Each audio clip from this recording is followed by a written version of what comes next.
If I were you, I'd check your neck before accusing someone.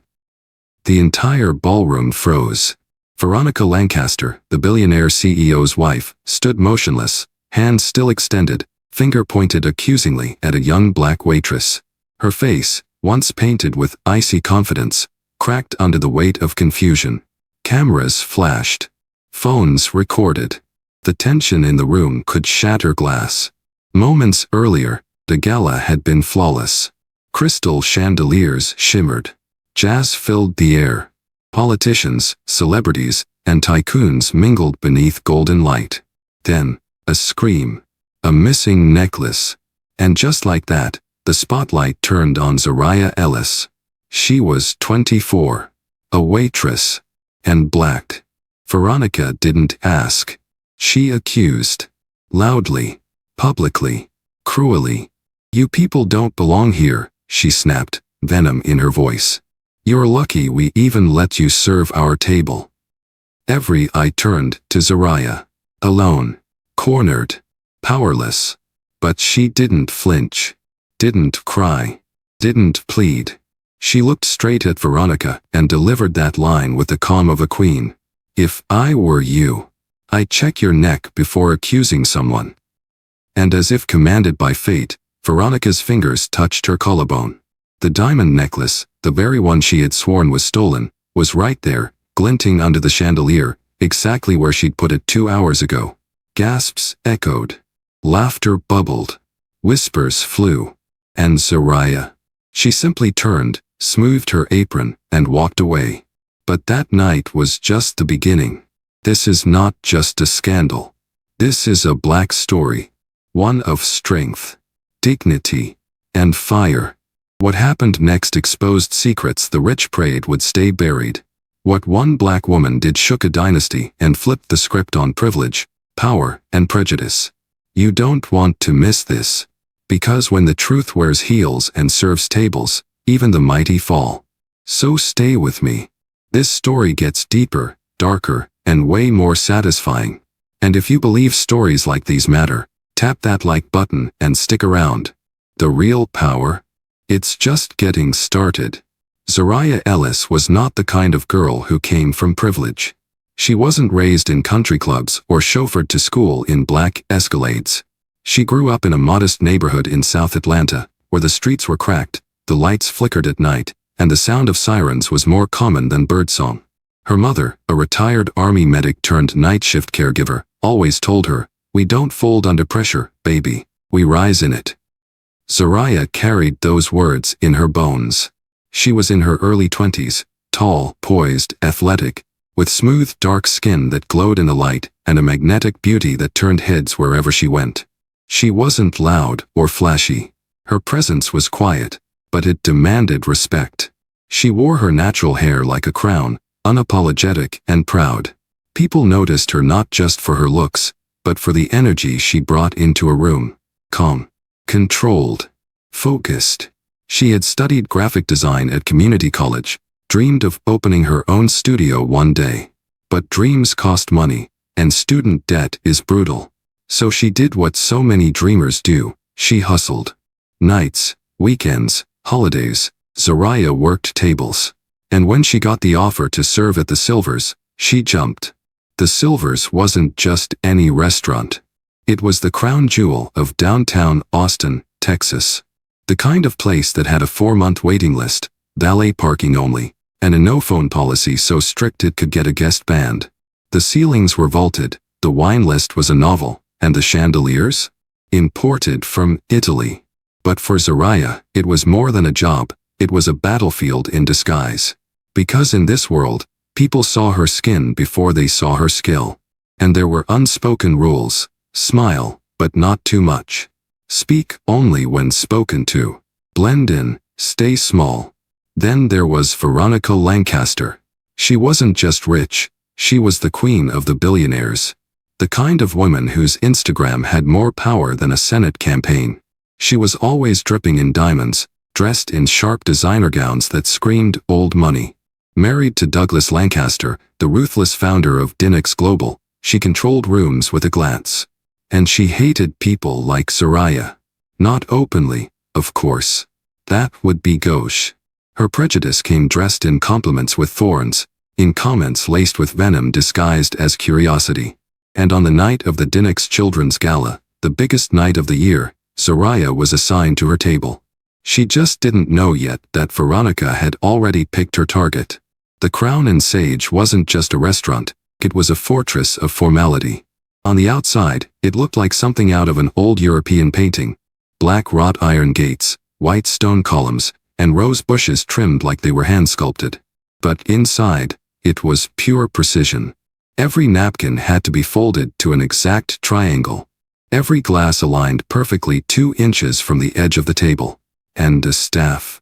They followed rules tighter than a Navy admiral's ship. Before anyone got hired at the Crown and Sage, they had to go through a week-long orientation. No exceptions.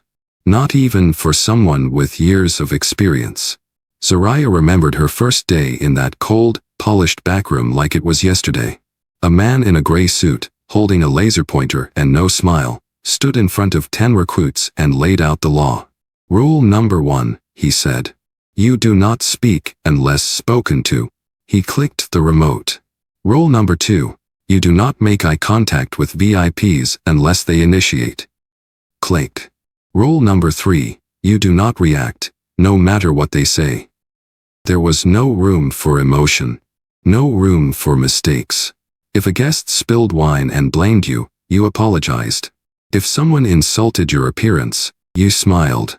If they snapped their fingers, you answered like it was a polite invitation. Management called it luxury discretion. The staff called it the silence. It wasn't written in the employee handbook, but everyone knew it. Stay silent. Blend in. Be invisible. Especially if you were young, or female, or black. Zariah learned quickly. On her second shift, she watched a fellow server get demoted to coat check for rolling his eyes after a guest called him boy. That's when it hit her. This wasn't just a job. This was survival. They didn't want personalities. They wanted shadows in pressed uniforms. Even during emergencies, protocol reigned. If a fire alarm went off, servers were trained to walk, not run. If a fight broke out, they were to disappear into the back like smoke. There was one rule that sat heavier than all the others: do not challenge a guest. Ever. Especially not someone like Veronica Lancaster. To break the code of silence at the Crown and Sage was to risk your job, your reputation, and in Zariah's case, your dignity. But rules are only rules, until someone decides to rewrite them. Zariah's first shift serving the VIP section felt like walking a tightrope blindfolded. Every movement had to be measured, every breath counted. She'd memorized the seating chart, wine pairings, and dietary restrictions. She had triple-checked her uniform, tied her apron with perfect symmetry, and repeated the "yes, ma'am" in her head like a prayer. Then Veronica Lancaster walked in. She didn't just enter the room, she owned it. Hair pinned in a flawless chignon, lips the color of blood and diamonds on every finger, Veronica moved like royalty inspecting her empire. A hush fell over the staff. One server straightened his posture mid-step. Another stepped aside like a servant, clearing the way for a queen. Zariah had never seen someone so polished yet so cold. The hostess led Veronica and her entourage to table 1, center stage under the chandelier. As Zariah approached with the wine menu, she rehearsed the greeting in her mind. Good evening, Mrs. Lancaster. May I recommend our house Chardonnay for the evening? But before she could speak, Veronica raised a manicured hand and said flatly, You're new. Zariah nodded. Yes, ma'am. Zariah. I'll be your server tonight. Veronica tilted her head slightly, eyes narrowing like she was inspecting a stain on a silk blouse. They're really hiring anyone these days, she said, just loud enough for the table to hear. Her friends chuckled behind champagne flutes. Zariah stood still. Smile soft. Shoulders square. The silence was deafening. Veronica leaned in, not enough for the table, just enough for Zariah. Let me be clear, she whispered. I like my wine cold, my plate hot, and my servers invisible. Got it? Zariah looked her in the eye, not defiantly, but calmly. "Crystal clear, ma'am," she replied. Veronica smirked, like she'd just marked her territory. "We'll see." The rest of the dinner went by in stiff silence. Veronica made her demands subtle but sharp: a new fork if one so much as brushed the tablecloth, a different wineglass because the rim wasn't perfectly symmetrical, and the salad dressing on the side. But only after Zariah had already served it. None of it was accidental. It was a test. A message. Zariah didn't flinch. Didn't crack. She moved like water around every obstacle. But she knew this wasn't over. Veronica wasn't done. And in her gut, Zariah could feel it. This was war. A quiet, calculated, perfectly manicured war. From that night forward, Veronica Lancaster made it her mission to break Zariah Ellis. It wasn't loud. It wasn't public.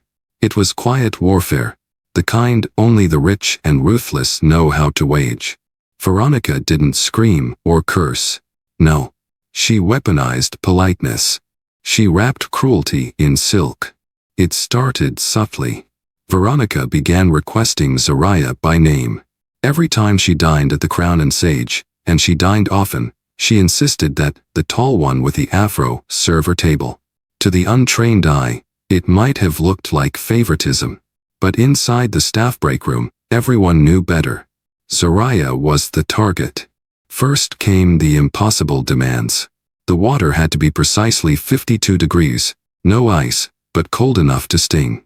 The lemon wedges had to be sliced exactly 1/8 of an inch thick.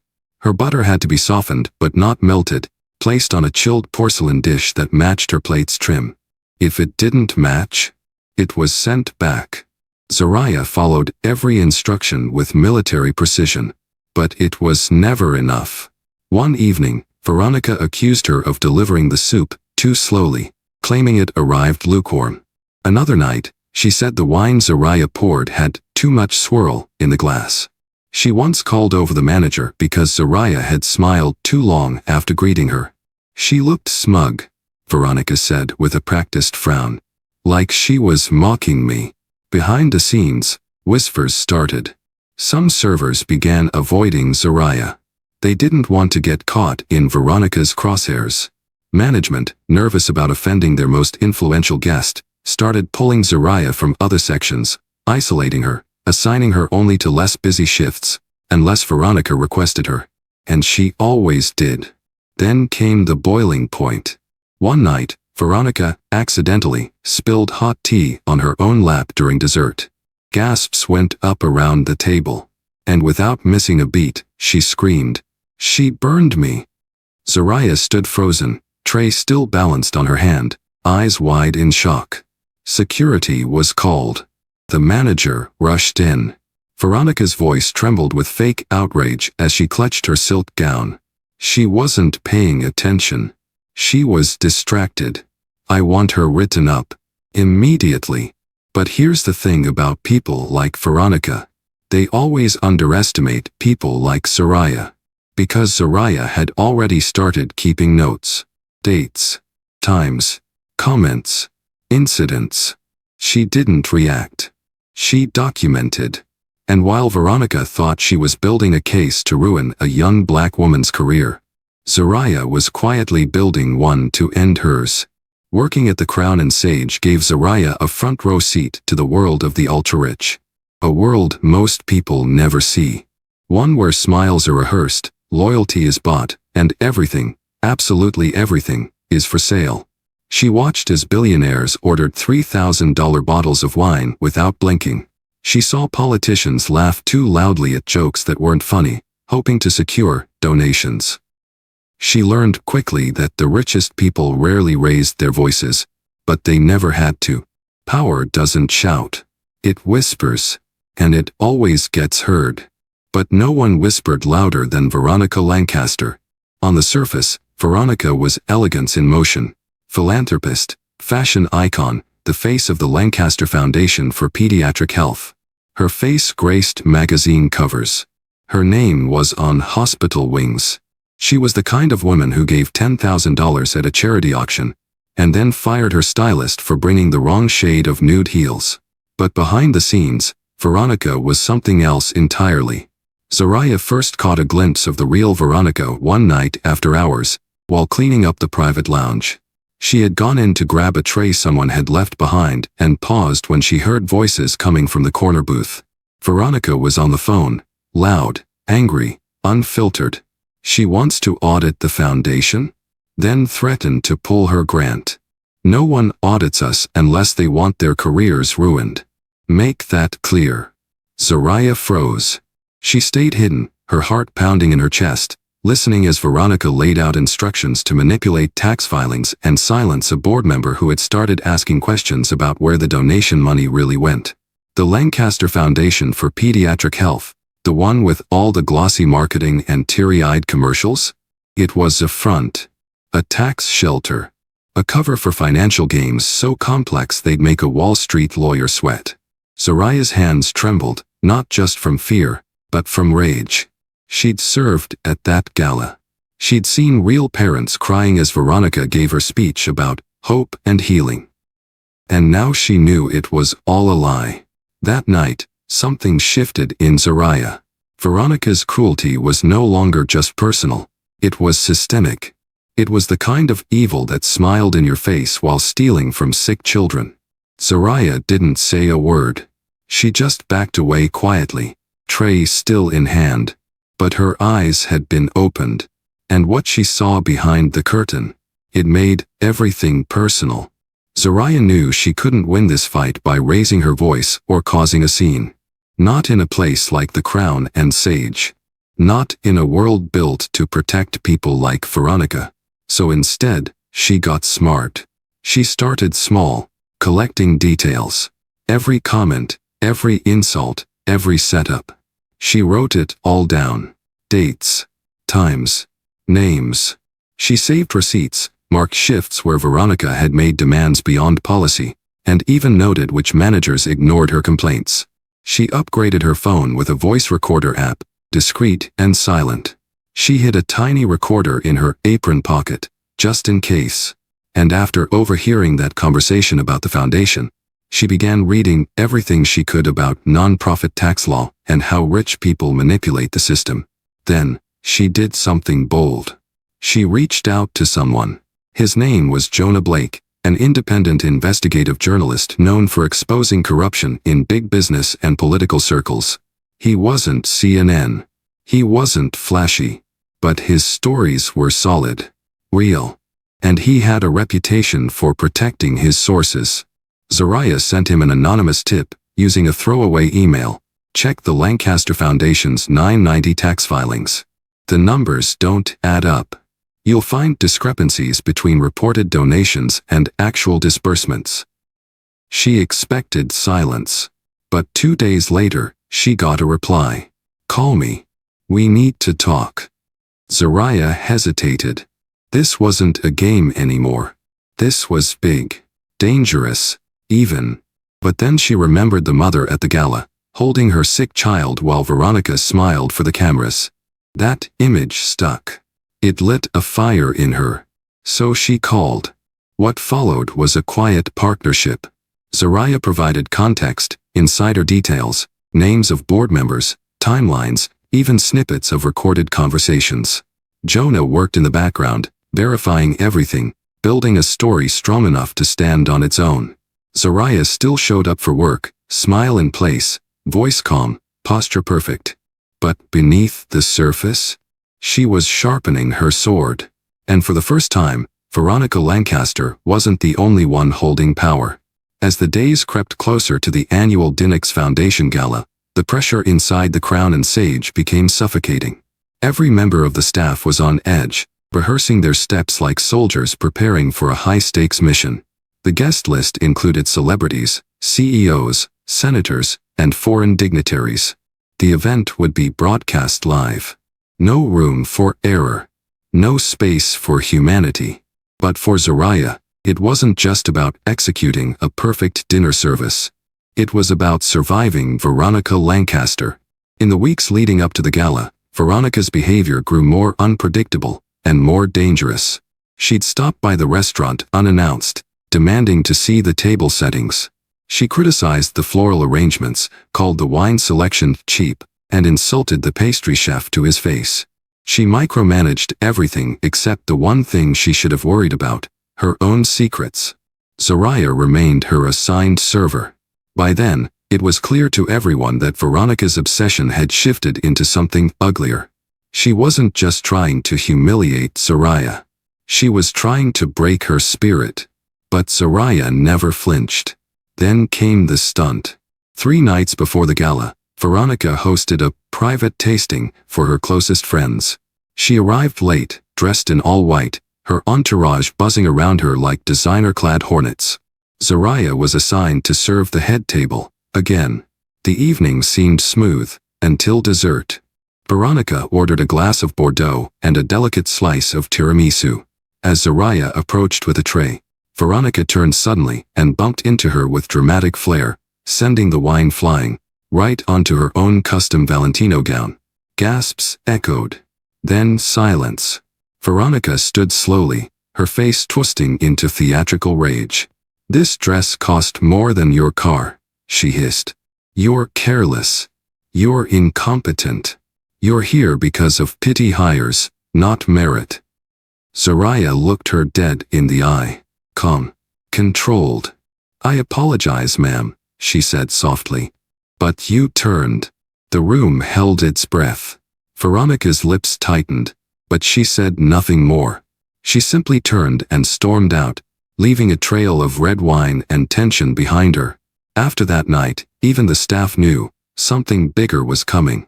Something neither of them could walk away from untouched.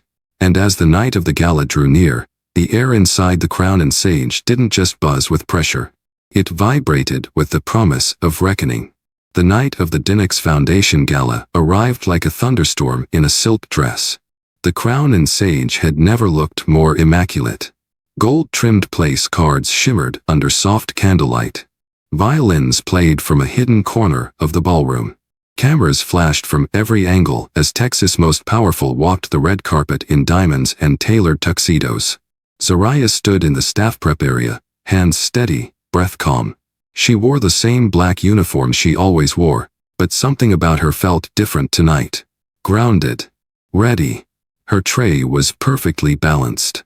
Her steps measured. But her eyes? Focused like steel. Across the room, Veronica Lancaster made her entrance. Draped in deep emerald green, she looked every bit the billionaire's wife. Her blonde hair swept into an intricate updo. Her jewelry sparkled with calculated elegance. But behind the poise, there was a flicker, an edge of something unsettled. Veronica was used to being adored, feared, untouchable. Tonight, she would be neither. Zariah served the Lancaster table with mechanical precision. No mistakes. No hesitation. Veronica barely acknowledged her, offering only clipped nods and icy glares. Zariah stayed silent, like she'd been trained, but she watched. Waited. Then, just before dessert, the moment came. Veronica stood, champagne flute in hand, and tapped it gently with a spoon. "I'd like to make a toast," she said, her voice amplified by the crystal mic system. "To generosity. To hope. To the children this foundation supports." Applause. Flashes. Smiles. She paused. Then turned, ever so slightly, toward Zariah, who was standing behind her, ready to clear plates. "And let's not forget those who serve. Some of them, well, let's just say, not everyone is cut out for this level of excellence." A few chuckles. Then silence. Veronica's hand moved toward her neck.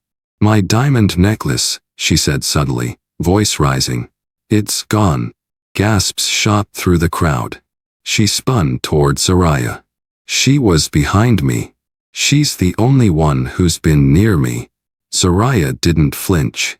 Instead, she calmly stepped forward, looked her in the eye, and said the words that would go viral hours later.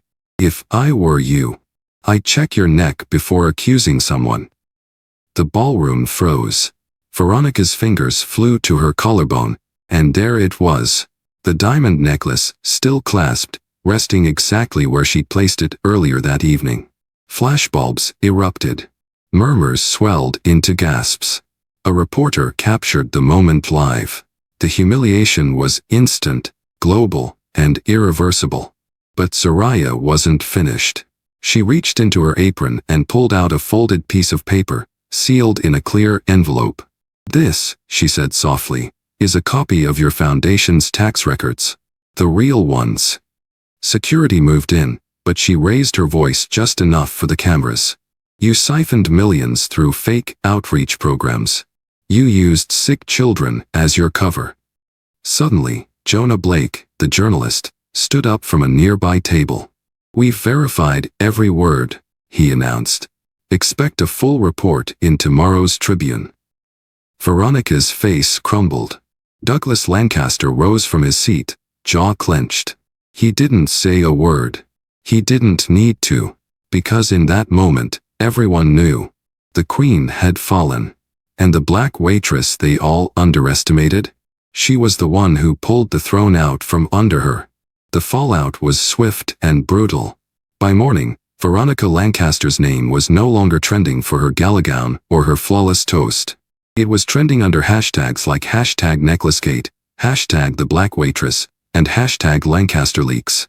Footage of Zariah's quiet takedown had been clipped, shared, and memed into every corner of the internet. Millions had seen the exact moment Veronica's hand touched her neck, and her lie unraveled in front of the world. But what made it worse wasn't just the humiliation. It was the truth that came after. The Tribune's Sunday edition ran a front-page exposé.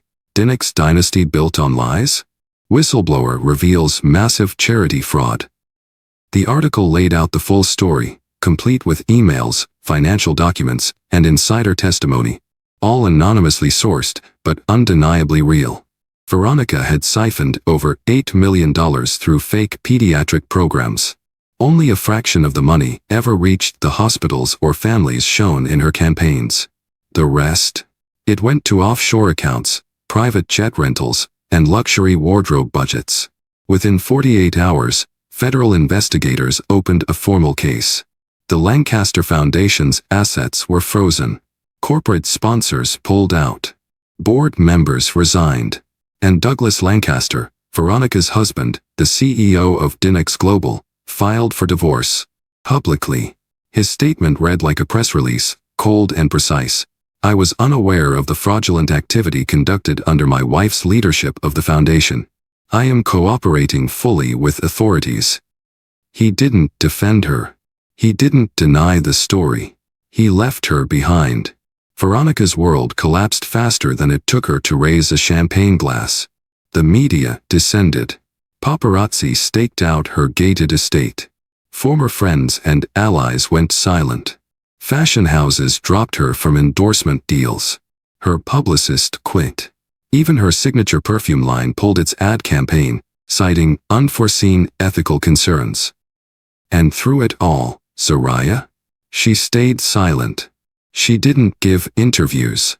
Didn't claim credit. Didn't gloat. She went back to work, quiet, steady, graceful. But everyone in that city knew the truth now. The woman they'd all feared, the queen who ruled with icy stares and whispered threats, had been exposed. And she hadn't been brought down by power, or politics, or scandal.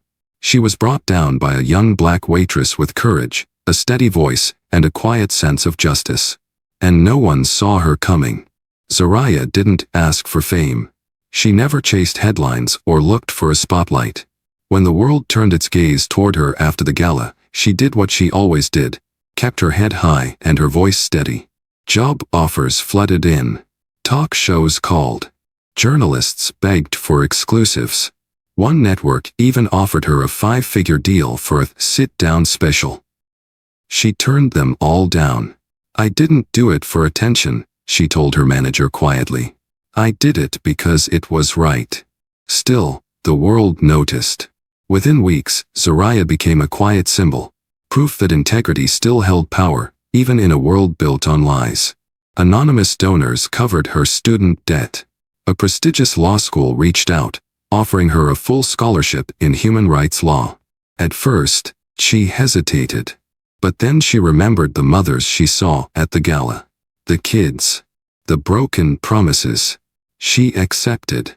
Before she left the Crown and Sage, she gave 2 weeks' notice. No drama. No speeches. Just a thank you, a firm handshake with the general manager, and a warm hug to the dishwasher who always saved her late-night coffee. On her last shift, the staff gathered in the kitchen, something that never happened. They clapped. Someone brought out a tiny cake that said, "You made us proud." Zariah cried for the first time since it all began. Months later, she started her first semester. New city. New chapter. But she wasn't just a student anymore. Zariah launched a non-profit of her own, this time, a real one. It focused on protecting workers in the service industry, especially women of color, from abuse and discrimination. She called it the Silent Shift, named after the quiet battles fought behind uniforms and fake smiles. She gave speeches at universities, testified in labor hearings, built safe spaces for people who felt invisible. And through it all, she remained who she was, graceful, grounded, and unshakably strong. Zariah Ellis didn't need a crown. She wore her dignity like armor. And in the end, the girl who was once told to stay invisible became someone the world could no longer ignore. Life doesn't always hand us justice on a silver platter. Sometimes, it hands us silence, and dares us to speak through it. Zariah's story is more than a dramatic takedown or a viral moment. It's a reflection of something deeper, something we all recognize but rarely say out loud. Power doesn't always come from money, fame, or titles. Sometimes, it comes from restraint. From knowing when to stay silent, and when to speak. From standing tall even when the world is stacked against you.